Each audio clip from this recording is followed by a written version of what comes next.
Kalvakuntla Kannarao arrest land settlement కేసులో 14 రోజుల remand విధించిన నాంపల్లి కోర్టు చెర్లపల్లి జైలుకు తరలించారట. ఇక కన్నారావుకు సంబంధించినటువంటి ధమ్కీలు ఎట్లుంటుండే ఇక ఒకసారి ఫైనల్ చేద్దాము.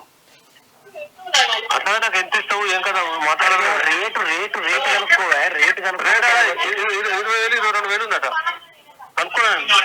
25 వరకు ఉంటుంది. నాకైతే 20,000 చెప్పారు. 22,000 ఎవరో గలపు చెప్పారు కానీ 25,000 ఉంటుంది కావచ్చు. అంతే 25,000 ఉంటుంది అంటే 150 గది చేసుకో. అట్లా నాది ఎంత వాల్యూ ఉంది ఎంత ఎంత చేసుకో చెప్పాను. ఎంత పిటప్ ఉంటుంది అట్లా నా ఇవాళ 6 కోట్ల రూపాయల వాల్యూ అది అంత నువ్వు కనుక్కోనా నేను కాదంటే నువ్వు కనుక్కో పడుతున్నా 6 కోట్ల వాల్యూ అది లైన్ లో ఒక నిమిషం. అయితే మన భిక్షపతి బాయ్సాప్ లైన్ ఉన్నాడు బాలకృష్ణ అన్న. అయితే అన్నకు 40,000 లక్షల భూమి రిజిస్ట్రేషన్ చేస్తున్నా.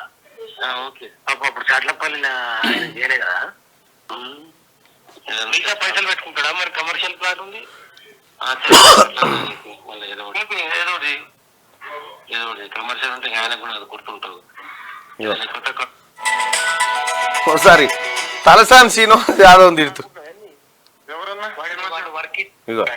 అవునండి ఒక్కసారి అన్నతో మాట్లాడు. వెంకటేశ్వరరావు నమస్తే అన్న. నమస్తే నమస్తే. ఇక మాకిలో శ్రీనివాస్ యాదవ్ గారి పేరు చెప్పి పంజాబ్ మంత్రి అంటే వీళ్ళని ఏదన్నా బెదిరిస్తున్నా అనుకుంటున్నా. ఎవరన్నా వాడు వర్క్ ఇచ్చిండు వర్క్ చాలా బిజీ ఉన్నా వీళ్ళకి ఏదైనా ఇచ్చేయరా భయ అని చెప్తే వాని పేరు ఏం చెప్తున్నావు పోయి నాకు అర్థమైతే. నేను ఎవరు చెప్పినాను వాళ్ళ పేరు. ఇది కథ బ్లాక్ మెయిల్ కన్నారావు ఇట్లా ఇట్లా నడిచినాయి మొత్తం రాష్ట్ర వ్యాప్తంగా నడిపించాడు.